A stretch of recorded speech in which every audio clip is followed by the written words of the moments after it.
10,000 रुपया हाजियों को जो असुविधा हो रही है उसके लिए दिल्ली गवर्नमेंट को भी और सेंट्रल गवर्नमेंट को पैसे नहीं है। अच्छा, अब तो देने की बात आएगी तो कहीं से इंतजाम करके देना ही पड़ेगा। कल भी एक वाकया सामने आया कि एक ये 10,000 रुपए इन्होंने हाजी के हिसाब से और दूसरा एक 7,000 रुपए की वॉच दे रहे हैं। वो वॉच का कोई मतलब ही नहीं है, वो वॉच दी जा रही है। वो 1,000 रुपए हज कमेटी किस बात के यहाँ रहने के लिए आए थे लेकिन इंतजाम सही नहीं मिला, तो खाना बताया गया कि खाना नहीं मिलेगा, आपको खुद इंतजाम करना। फ्रेंड्स, मैं हूं अफजल भारती, आप देख रहे हैं बेखौफ न्यूज लाइव। में इस समय मौजूद हूं दिल्ली के हज हाउस यानी कि हज मंजिल पर। ये वही जगह है जहां पर खेमे लगाए जाते हैं। पूरे भारत से हाजी यहाँ आते हैं और फिर दिल्ली एयरपोर्ट से वो अपनी मंजिल यानी हज के लिए रवाना हो जाते हैं। हमारे साथ कुछ हुज्जाजे इकराम हैं और कुछ लोग हैं जिनको कुछ परेशानियों का सामना करना पड़ रहा है। आइए करते हैं उनसे बात और आपको दिखाते हैं सारी समस्या दरअसल है क्या। हम यहाँ पे जायजा ले रहे हैं जो हज मंजिल का ये इंतजाम है, तो इसके अंदर किस तरह का कंट्रीब्यूशन रहता है? कंट्रीब्यूशन की कोई बात नहीं, सिर्फ दुआ, मेन दुआ चाहिए। हाजी लोग आए हुए माशाल्लाह, ये सब लोग जा रहे हैं, इनको सहूलियत मिल जाए, हमारी जानिब से कुछ पहुंच जाए तो अगर इन्होंने एक दुआ दे दी तो वो बेड़ा पार है। ये मैं आपके माध्यम से एक बात और बता दूं, जिस तरह हाजियों को जो असुविधा हो रही है उसके लिए दिल्ली गवर्नमेंट को भी और सेंट्रल गवर्नमेंट को भी सोचना चाहिए। अभी कल भी एक वाकया सामने आया कि एक ये 10,000 रुपए इन्होंने बढ़ा दिए फी हाजी के हिसाब से और दूसरा एक 7,000 रुपए की वॉच दे रहे हैं। वो वॉच का कोई मतलब ही नहीं है, वो वॉच दी जा रही है, वो एक्टिव ही नहीं हो रही। हज कमेटी में जो स्टाफ बैठा हुआ है वो भी ये कह रहा है कि जी एक्टिव हो गई और वो एक्टिव नहीं हो रही। लोग बहुत परेशान है। 17,000 रुपए हज कमेटी किस बात के ले रही है? 10,000 रुपए कह रहे हैं कि जी एक्स्ट्रा लिए जा रहे हैं। क्यों लिए जा रहे हैं भाई? जब आपने पहले फॉर्म भरवाते टाइम जो आपने रकम ली थी वो आपने रकम तय कर दी, अब आप एक्स्ट्रा 17,000 रुपए का बोझ हाजी के ऊपर डाल रहे हैं, तो ये तुक वाली बात नहीं है। इसकी हम मुखालफत करते हैं और इसके हमने आले मोहम्मद इकबाल साहब से भी बात रखी है और ये क्योंकि बहुत लोग परेशान है, ये एक्स्ट्रा वो वॉच के नाम से किस बात के पैसे? तो मोहम्मद आले इकबाल साहब और आप मतलब खुद मिलकर के इसके लिए आप कदम बढ़ा रहे हैं? बढ़ाएंगे। दिल्ली विधानसभा में ये इन मुद्दों की आवाज उठाएंगे? आले मोहम्मद इकबाल साहब इंशाल्लाह जरूर इसकी आवाज उठाएंगे और हम भी उठा रहे हैं और हमने भी लोगों से, अब हम भी इसके लिए लेटर लिखेंगे।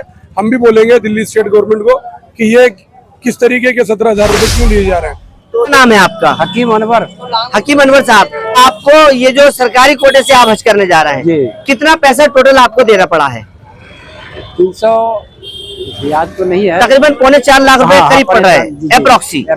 आपको जो पैसे उन्होंने बोले थे वो आपने सब जमा करा दिए हैं? आपका फ्लाइट कौन सी तारीख का है?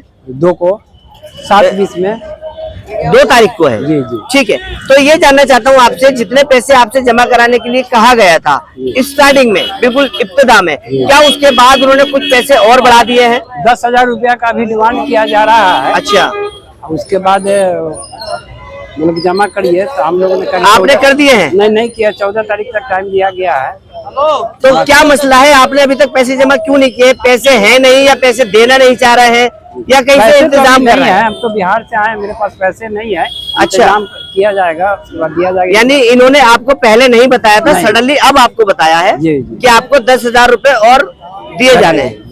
और वो 10,000 रुपए किस चीज के मांग रहे हैं अभी आपसे? फ्लाइट के किराए के, यानी फ्लाइट के किराए पे जो इन्फ्लेशन बढ़ा है, जो महंगाई बढ़ी है, उसके पैसे आपसे मांगे जा रहे हैं। ठीक है, और एक घड़ी का मसला चल रहा है कि डिजिटल वॉच है, उसके बारे में आपको कुछ बताया गया है? हाँ, बताया गया है। उसके बारे में आपको जानकारी है? हाँ।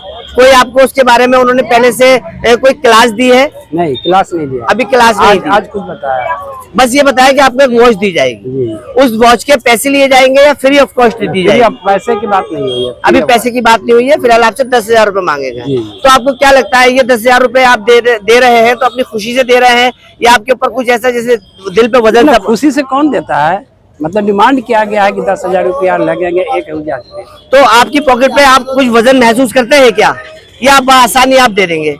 आप तो देने की बात आएगी तो कहीं से इंतजाम करके देना ही पड़ेगा। यानी अभी आपके पास अवेलेबल नहीं है, इंतजाम करके देना पड़ेगा।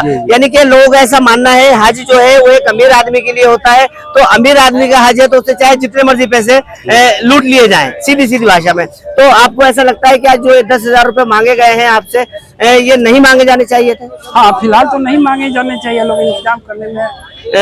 ठीक है, तो आप बिहार से यहाँ पर आए हैं? बिहार से आए। तो अभी आप कहाँ रहते हैं? अभी एक दामाद का घर है मेरे यहाँ ओखला में जी। वहीं रहते, यहाँ रहने के लिए आए थे लेकिन इंतजाम सही यहाँ नहीं पर- मिला। यहाँ पर इंतजाम सही नहीं है। अच्छा सही नहीं है। नहीं। तो खाना वगैरह जो मिल फूड होता है वो आपको पैकेट में दिया जाता है या आप अपने पास से खा रहे हैं? यहाँ कुछ नहीं, अपने पास पॉकेट से। लेकिन यहाँ पे खाना मिलता है हाजियों को? वो पता नहीं है, मालूम किए तो बताया गया कि खाना नहीं मिलेगा, आपको खुद इंतजाम करना। खुद इंतजाम करना पड़ेगा। तो ये देखिए, ये दिल्ली हज मंजिल के पास में खड़ा हूँ और जिस तरह की ये शिकायतें यहाँ पर सुनने को मिल रही है, सरकारी कोटे से ये लोग जाते हैं और ये हज मंजिल का कोई ये नया रवैया नहीं है। इसी तरह की बातें साल दर साल हर साल आ रही हैं। तो हम चाहते हैं कि इन चीजों को विराम लगना चाहिए, रुकनी चाहिए और हुज्जाज इकराम को बाइज्जत बाएहतराम एक ऐसे सफर की तरफ जाना चाहिए कि लोग कहें कि हाँ, हमने कोई अपना मजहबी फरीजा अदा किया है। मैं अफजल भारती, बेखौफ न्यूज लाइव, दिल्ली।